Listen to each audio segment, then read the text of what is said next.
आज हम बात करेंगे कि आपने एक एडसेंस अकाउंट कितने चैनल के ऊपर आप लगा सकते हैं।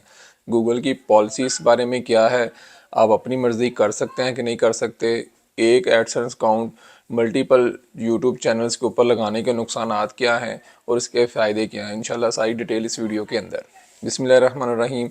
अस्सलाम वालेकुम दोस्तों, मेरा नाम है मुबशिर और आपको मेरे चैनल मोबी हट के ऊपर दिल की गहराइयों से वेलकम है। अगर अभी तक चैनल को सब्सक्राइब नहीं किया तो यार प्लीज़ चैनल को ज़रूर सब्सक्राइब करें। आज की इस वीडियो के अंदर मैं आप लोगों को बताऊंगा कि आप अगर एक यूट्यूब चैनल बनाते हैं, 2 माह के बाद 3 माह के बाद आपका दिल करता है कि अच्छा अर्निंग हो रही है मुझे इस चैनल के ऊपर से, क्यों ना कोई मैं इस तरह का टॉपिक या इस तरह का चैनल और बना लूँ, मुझे वहाँ से ज़्यादा अच्छी अर्निंग होगी। क्योंकि इंसान वक्त के साथ साथ एक्सपीरियंस होता है उसको, तो फिर उस एक्सपीरियंस की बेस के ऊपर वो अपने आप को अपडेट करता रहता है। यूट्यूब के ऊपर भी इसी तरह अगर आप चैनल बना लेते हैं ना, को 2-3 माह के बाद आपको बहुत ज़्यादा आइडियाज़ आने शुरू हो जाते हैं। यार अगर मैं इस तरह का चैनल बना लूँ ना तो ये बहुत ज़्यादा अच्छा चलेगा, अगर मैं इस तरह का चैनल बना लूँ तो यार इसके भी अच्छे व्यूज़, अच्छी अर्निंग होगी। तो जब ये आइडिया जेहन में आता है, तो जब आप उस चैनल का वॉच टाइम और उसके सब्सक्राइबर पूरे करते हैं, तो सेटअप के दौरान जब आप एडसेंस आपका उसके ऊपर लगाने लगते हैं, तो तब अक्सर लोग कन्फ्यूज़ हो जाते हैं, यार अब हम क्या करें, एक एडसेंस मल्टीपल चैनल के ऊपर लगा लूँ, क्या करूँ क्या ना करूँ। तो इस कन्फ्यूजन का हल मैं आपको बताता हूँ। गूगल वाले की क्या पॉलिसीज़ है। गूगल वाले कहते हैं कि जी आप अगर 5-10 चैनल भी बनाते हैं ना, तो आप सबके ऊपर एक एडसेंस अकाउंट लगाएं।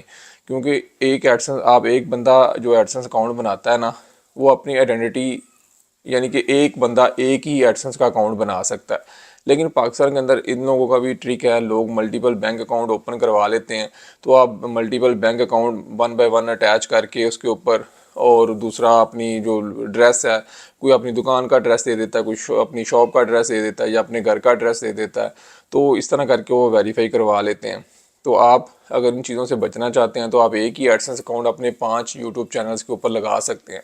लेकिन इसका सबसे जो बड़ा नुकसान है, अगर ये 5 चैनल और एक एडसेंस अकाउंट आप यूज़ कर रहे हैं, तो फॉर एग्जांपल आप जब आपके 5 चैनल हो गए तो आपने कोई ना कोई नई टीम हायर की होगी जो इन चैनल्स के ऊपर काम कर रही होगी। तो इन 5 चैनल के ऊपर अगर एक चैनल भी वॉयलेशन करता है, तो आपके एडसेंस अकाउंट जो है ना सस्पेंड हो जाएगा, आपके पांचों के पांचों चैनल डीमोनेटाइज हो जाएंगे। सबसे बड़ा जो नुकसान है ना एक एडसेंस अकाउंट को मल्टीपल चैनल्स के ऊपर यूज़ करने का ये है कि अगर एक चैनल भी कोई मोनेटाइज की पॉलिसी के ख़िलाफ़ जाता है, तो आपके पांचों के पांचों चैनल ही डीमोनेटाइज हो जाएंगे, क्योंकि आपका एडसेंस अकाउंट ही डिसेबल हो जाएगा। तो पांचों के पांचों चैनल ही आपके चले जाएंगे। बात कुछ इश्यूज छोटे मोटे ऐसे भी हैं कि अगर आपकी कॉपीराइट के ऊपर या किसी चीज़ के ऊपर चैनल के ऊपर वीडियो होती है, तो फिर उसी चैनल को वो वार्निंग मिलती है और उसी चैनल के ऊपर मसला होता है। लेकिन जो है ना मसला सबसे बड़ा यही है कि अगर एक चैनल ने भी कोई मसला किया तो आपका जो एडसेंस अकाउंट सस्पेंड हो जाएगा। तो इसके लिए मैं पर्सनली आपको मशवरा यही दूंगा कि आप कम अज़ कम ना 2 चैनल एक एडसेंस यूज़ करें। पाकिस्तान के अंदर एडसेंस अकाउंट बनाना कोई इतना मुश्किल काम नहीं है, लोग बड़ी इजीली बना लेते हैं। इसका दूसरा बड़ा मसला ये है कि एडसेंस अकाउंट बनाने के लिए जब आपको किसी एक और बैंक अकाउंट की ज़रूरत पड़ेगी, उसका फिर पिन आएगा, आपको एक पूरी वेरिफिकेशन करनी पड़ती है एडसेंस अकाउंट की।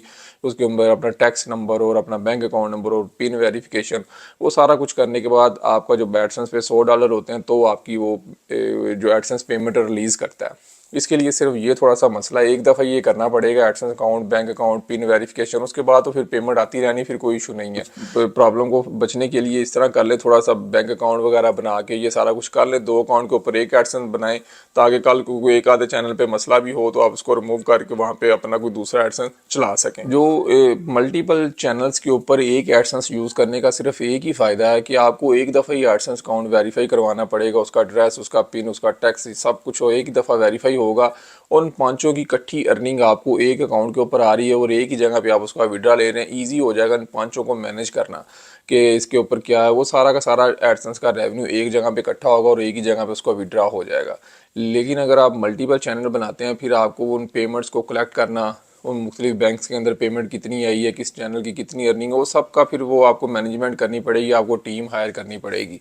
तो उन 5 चैनल्स के ऊपर अगर आप 2 या 3 चैनल चला रहे हैं और वो तीनों चैनल ही आप खुद उसको रन कर रहे हैं, आपको पता है कि यार मैं गूगल एडसेंस की पॉलिसीज़ के ख़िलाफ़ नहीं जाऊंगा, मैं कोई गड़बड़ेशन नहीं करूंगा, तो उसके लिए फिर मशवरा यही है कि आप तीनों चैनल पे एक एडसेंस ही चलाएं अगर आप खुद से सारा कुछ कर रहे हैं तो।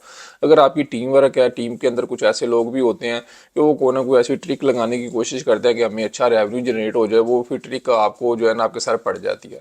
तो इस तरह का काम करने से पहले ना ये सारी चीज़ें आपने सोच लेनी है। तो अब आपने अपनी मर्ज़ी करनी है कि आपने अपने चैनल्स के ऊपर एक एडसेंस लगाना है या कि सब पे एक ही एडसेंस चलाना है, या मल्टीपल एडसेंस बना के उन सब के ऊपर लहदा चलाना है। ये अब आपकी या गूगल की तरफ से कोई किसी किस्म की पाबंदी नहीं है कि आप एक एडसेंस पे 10 चैनल चलाएं। वो तो कहते हैं कि आप 10 चैनल पे एक एडसेंस ही चलाएं, क्योंकि अगर आप रियल वर्क कर रहे हैं तो फिर कोई इशू नहीं है। अगर आप कॉपीराइट कंटेंट बनाते हैं, अगर वो कॉपीराइट कंटेंट पकड़ा जाता है तो फिर आपका कोई भी चैनल आपके एडसेंस अकाउंट को डिसेबल कर सकता है। उम्मीद करता हूँ कि आज की ये इन्फॉर्मेशन भी आपको अच्छी लगी होगी। अगर अच्छी लगी है तो चैनल को ज़रूर सब्सक्राइब करें। मिलते हैं अगली वीडियोज़ के अंदर, तब तक के लिए इजाज़त दें।